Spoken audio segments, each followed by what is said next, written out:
Bienvenidos a este segundo vídeo de la serie Patrones Proféticos de los Últimos Tiempos, en el que vamos a tratar de analizar, según el patrón de la pasión, muerte y resurrección de nuestro Señor Jesucristo, el año 2013, equivalente, de acuerdo con las fechas encontradas en la astronomía sagrada, equivalente al lunes santo de la Iglesia.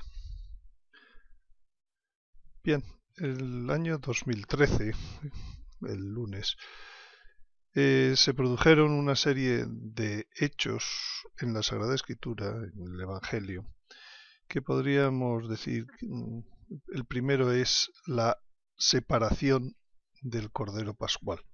Este era un hecho ritual ordenado por el Moisés en el Deuteronomio, en el que unos días antes de la Pascua debía separarse el animal que iba a ser luego sacrificado. Y por tanto en aquel año se produjo en el lunes, en lo que sería el lunes, 4 días antes de la Pascua. En aquel lunes el Evangelio nos habla también de otros hechos, como la expulsión de los vendedores del templo, las preguntas que le hicieron a nuestro Señor debido a esos hechos los sacerdotes y las autoridades, que con qué autoridad hacían aquello. También habla en los evangelios de las manifestaciones que unos niños en el templo empezaron a gritar y inmediatamente las autoridades le dijeron al Señor que les hiciera callar. Y por último, habla del episodio de la higuera maldita. Como patrón profético, pues nosotros vamos a intentar analizar lo que ha pasado en el año 2013, en donde poco antes de llegar la fecha de amanecer, que en este caso era el 21 de marzo del 2013, pues se dio la dimisión del Papa Benedicto XVI el 28 de febrero del año pasado, del año 2013, y luego la consecuencia de la elección del Papa Francisco el día 13 de marzo y toma de posesión el día 19, justo antes de llegar este amanecer oficial del día 21.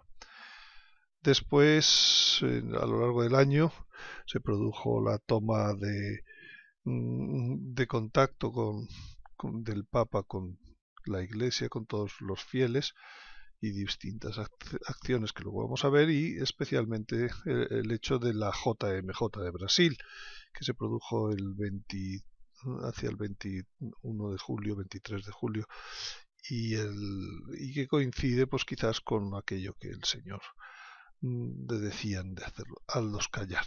Y finalmente pues anochece hacia el día 14 de septiembre del año pasado.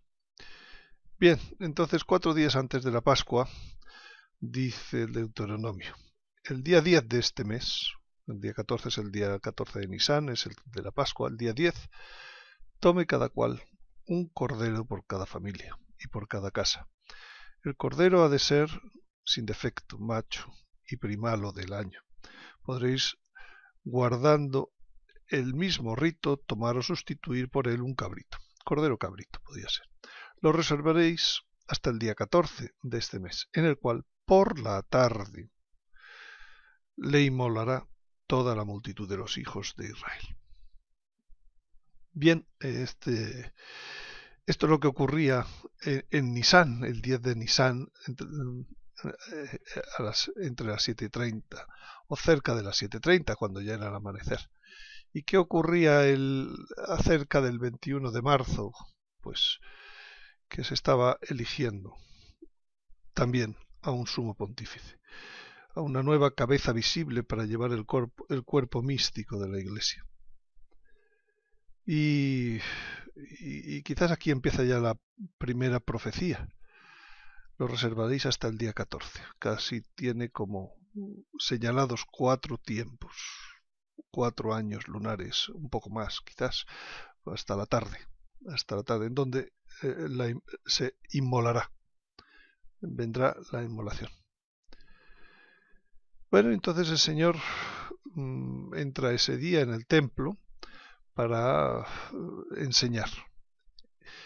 Y lo primero que ve es en estos pórticos del templo, que hemos enseñado en el vídeo anterior, pues que está lleno de vendedores, el ruido de los vendedores, los cambistas para las ofrendas, los sacrificios, etc. Entonces nuestro Señor entra en el templo y echó fuera a todos los que vendían y compraban en el templo. Volcó las mesas de los cambistas y los puestos de los vendedores de paloma, y les dijo: está escrito, mi casa será llamada casa de oración, pero vosotros estáis haciendo de ella una cueva de bandidos. Esto ocurría el 10 de Nisan del año 33 de nuestra era. Y al principio del año 2013, nada más tomar posesión el Papa Francisco, pues el Papa Francisco crea una comisión para investigar el Banco Vaticano. Suena inmediatamente a esto de arrojar a los vendedores del templo.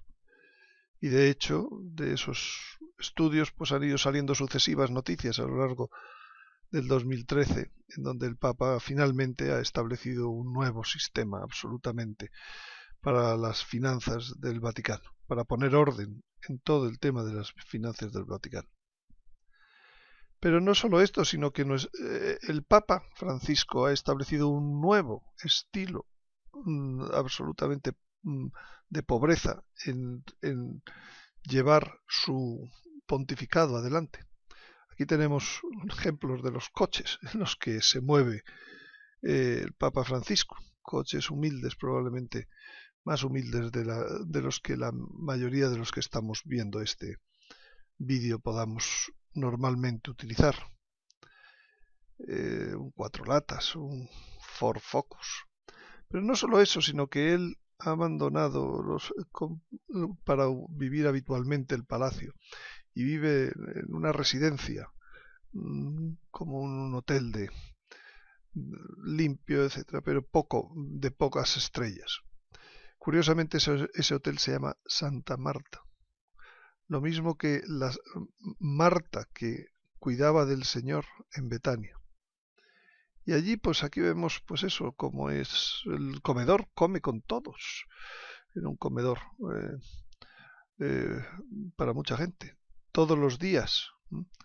Dice la mesa en la capilla de esta institución o de albergue. Y esta es su sencilla habitación. No solo ha echado a los mercaderes del templo, sino que él mismo da ejemplo. Bien, nuestro Señor, aquel día, llegado al templo, mientras enseñaba, se le acercaron los sumos sacerdotes y los ancianos del pueblo. No se está hablando aquí ni de fariseos, ni de escribas, ni de saduceos, no, los sumos sacerdotes y los ancianos del pueblo, diciendo: ¿con qué autoridad haces esto? ¿Y quién te ha dado esta autoridad? ¿Qué es esto de echar a la gente?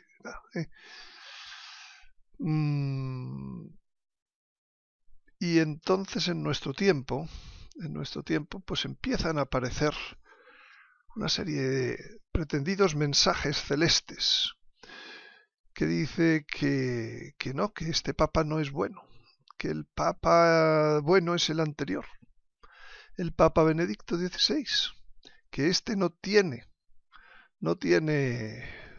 autoridad, no tiene validez, no tiene para seguir, para continuar. Y empiezan a funcionar por internet y no solo este tipo de mensajes, sino que mucha gente, voy a decir de los buenos, los que lo preguntan son mucha gente empieza a criticar al Papa y empieza a decir que es que no lleva los zapatos como eran los de los anteriores.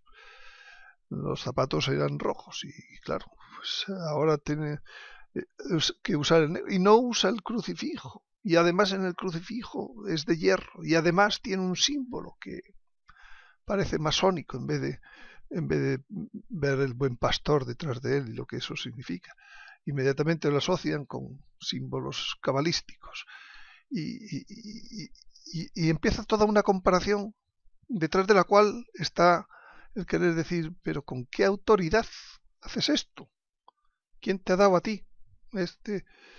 Y se critica, por ejemplo, pues su escudo papal, y se dice que si es la flor de nardo que aparece aquí en la derecha, pues que si tiene que ver con un símbolo masónico, la estrella masónica, cuando el simbolismo de esto es San José y la Virgen. Y no cambia en nada, como ven, el estilo, el escudo papal del escudo arzobispal. Y tiene una leyenda que es un misterio, todo medio masónico, todo horrible. Y además esto lo dicen quienes comulgan todos los días.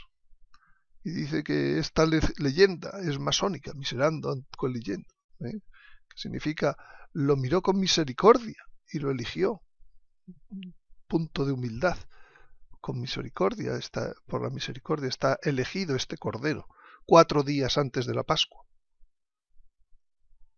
Y sin embargo no tienen para nada en cuenta estas mismas personas la cordialidad, el trato que hay entre el Papa emérito y él en multitud de ocasiones públicas a lo largo del año 2013. Se han producido encuentros y se conocen, que se hablan con gran frecuencia de los temas importantes. Y ha tenido que ser necesario que llegue el Papa Benedicto a finales de febrero a tener que escribir una carta al principal periódico de Italia de estos temas vaticanos, diciendo que su renuncia es válida y que es absurdo seguir haciendo especulaciones. Y ha tenido que llegar hasta ese extremo. Pero a pesar de todo, todavía hay personas que siguen diciendo que no, que esto es un montaje de los poderes mediáticos, que hasta que no vean en la televisión una declaración del Papa Benedicto XVI. Y yo digo que probablemente si esa declaración se produjera, debido a su insistencia en decir con qué autoridad haces esto, probablemente también dirían que aquello era otro montaje, cuando no se quiere dar el brazo a torcer, pues. Pero lo curioso es que este es un ataque que viene, como le vino al Señor, de los sumos sacerdotes y de los ancianos. No viene de ningún ala política. Bien, y aquel día, también en el templo, se acercaron a él algunos ciegos y cojos al Señor y los curó. Mas los sumos sacerdotes y los escribas, al ver los milagros que había hecho, se sintieron molestos. Y a los niños que gritaban en el templo, Hosana al hijo de David, pues se indignaron y le dijeron, ¿pero oyes lo que dicen estos? Sí, les responde nuestro Señor, no habéis leído nunca, que de la boca de los niños y de los que aún maman te preparaste alabanza. Y efectivamente en nuestro tiempo estaba ocurriendo la JMJ de Brasil, donde más de 3 millones de jóvenes estaban aclamándole al Papa, Hosana al que viene, en el nombre del Señor, Hosana al hijo de David. Efectivamente, es como el enclave, el patrón profético, como se está cumpliendo en nuestros días. Y como decía en el vídeo anterior, pues se vuelve a producir en la astronomía, casualmente o curiosamente, la conjunción entre Venus y Regulus, que están indicando cómo la Virgen está unida al pequeño rey, cómo la Virgen está detrás de todas estas grandes concentraciones de jóvenes. No habéis leído. Si no hablaran estos, hablarían las piedras, les responde el Señor. Y cuando ya el Papa termina aquella visita a Brasil, en el avión de vuelta, nada más subir, le entregan al Papa Francisco una imagen de la Virgen de Guadalupe, para corroborar que la Virgen que marca la señal de la mujer a través de las estrellas, a través de la astronomía sagrada, está con él, y él se lleva pues una gran alegría y encarga una rosa de oro para que la lleven a Guadalupe. La Virgen de Guadalupe está presente en el trato con el Papa en los últimos tiempos, en muchos momentos. Y un poco más adelante, a lo largo de aquel día, al amanecer, cuando volvía a la ciudad, sintió hambre. Y viendo una higuera junto al camino, se acercó a ella, pero no encontró en ella más que hojas. Y entonces les dice: que nunca más brote fruto de ti.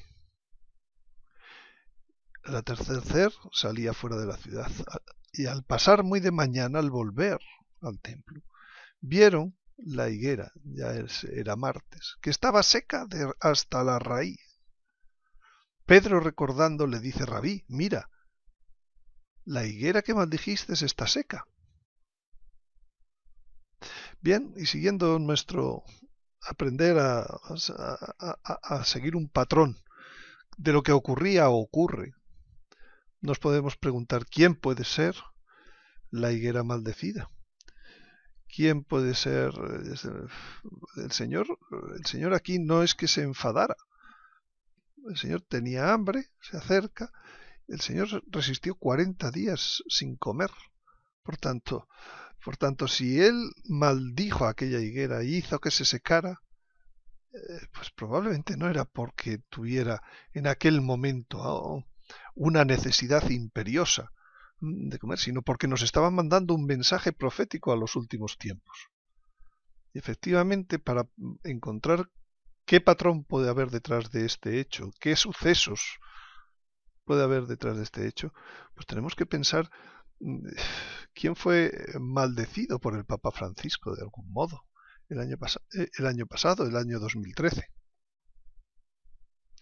Y para encontrarlo, pensemos en que el Señor sintió hambre y que luego dio una lección relativa a la falta de fe. ¿Quién pudo? ¿Recuerdan ustedes a quién el Papa Francisco el año pasado realmente, si no maldijo exactamente con la palabra maldición, pues regañó con gran fuerza? Efectivamente, fue a Lampedusa, porque acababan de morir 300 emigrantes de todo ese río, ese chorro que intenta llegar a los países ricos para disfrutar de una vida un poco mejor, porque tienen hambre. Y dijo, en vez de decir una homilía que tenía preparada, dijo: Europa, esto es una vergüenza. Una vergüenza, eso es el equivalente a la maldición de nuestro Señor. Dijo: ¿quién de nosotros ha llorado por esta gente? La globalización de la indiferencia nos quitó la capacidad de llorar. Y es un fenómeno que se está dando en Europa y en América. Y el Papa ha dicho: es una vergüenza.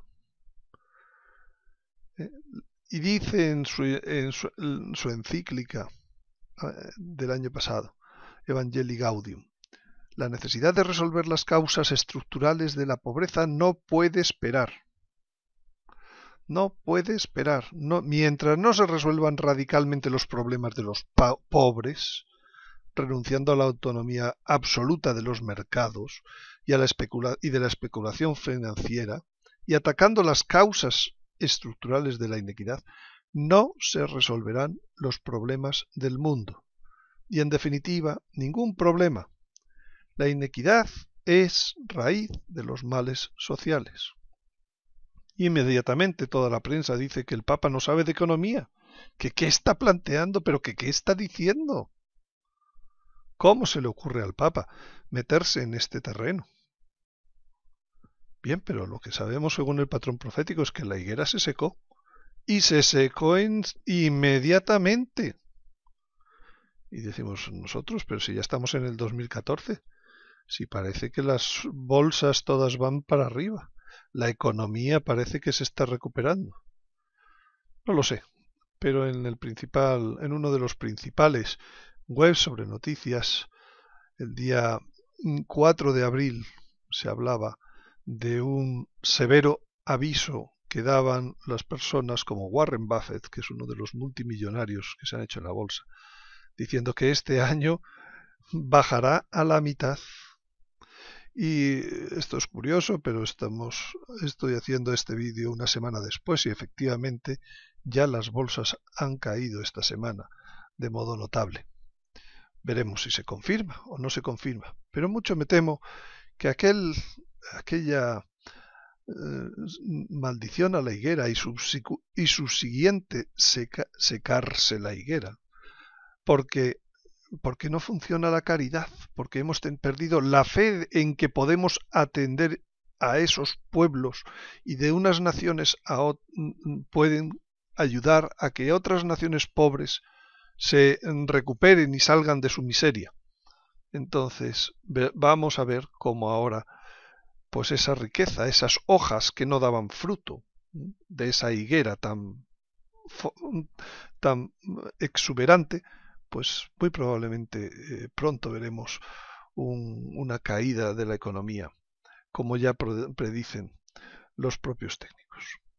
Y con esto, pues más o menos, según el Evangelio, pues se terminó aquel lunes. En el siguiente vídeo estudiaremos lo que pasó el martes y el miércoles en la vida de Nuestra Señora e intentaremos ver qué puede significar eso para los años 2014 y 2015.